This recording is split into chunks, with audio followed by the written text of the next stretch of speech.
அனைத்துலக சினிமா ரசிகர்களுக்கு சினிமா கொட்டகையின் அன்பான வணக்கம்.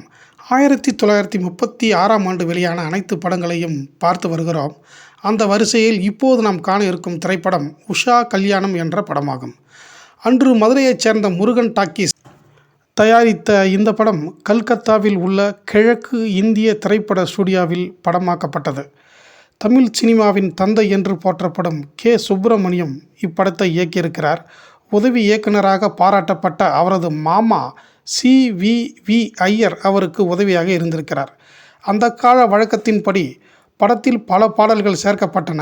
உஷா கல்யாணத்தில் 33 பாடல்களை மதுரகவி பாஸ்கரதாஸ் மற்றும் சதாசிவதாஸ் இருவரும் எழுதி இசையமைத்திருக்கிறார்கள்.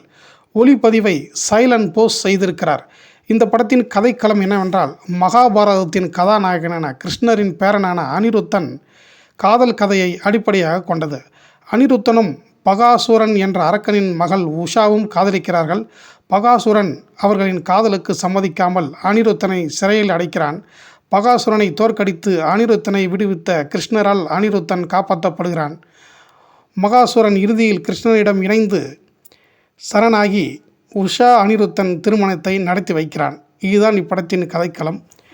இப்படத்தில் உஷாவாக எம்.டி. சுப்புலட்சுமியும், அனிருத்தனாக எம்.வி. கிருஷ்ணப்பாவும், பகாசுரனாக சி.வி. பந்துலுவும் நடித்திருக்கிறார்கள். இவருடன் இணைந்து பல மேடை கலைஞர்கள் நடித்த இந்த உஷா கல்யாணம் திரைக்கு வரும் முன் கிழட்டு மாப்பிள்ளை என்ற மற்றொரு படமும் இதனுடன் இணைந்து திரையிடப்பட்டுள்ளது.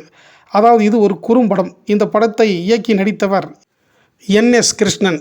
அவருடன் டி.ஏ. மதுரம் இணைந்து நடித்திருக்கிறார்கள். ஒரே டிக்கெட்டில் 2 படம் என்று விளம்பரம் செய்யப்பட்டு உஷா கல்யாணம் இந்த கிழட்டு மாப்பிள்ளையுடன் இணைந்து திரையிடப்பட்டு பல தமிழக மக்களால் விரும்பி பாராட்டப்பட்டு பார்க்கப்பட்டிருக்கிறது. வரலாற்று சுவாரஸ்யமான கதைக்களத்துடன் சுப்புலட்சுமி மற்றும் பந்துலுவின் ஈர்க்கக்கூடிய நடிப்பினாலும் கே. சுப்பிரமணியத்தின் திறமையான இயக்கத்தினாலும் படம் வெற்றி பெற்றதாக வரலாற்று காரணங்கள் அருமையாக கூறுகின்றன. இனி இதே 1936ஆம் ஆண்டு வெளியான மற்ற படங்களை தொடர்ந்து வரிசையாக பார்ப்போம். நன்றி, வணக்கம்.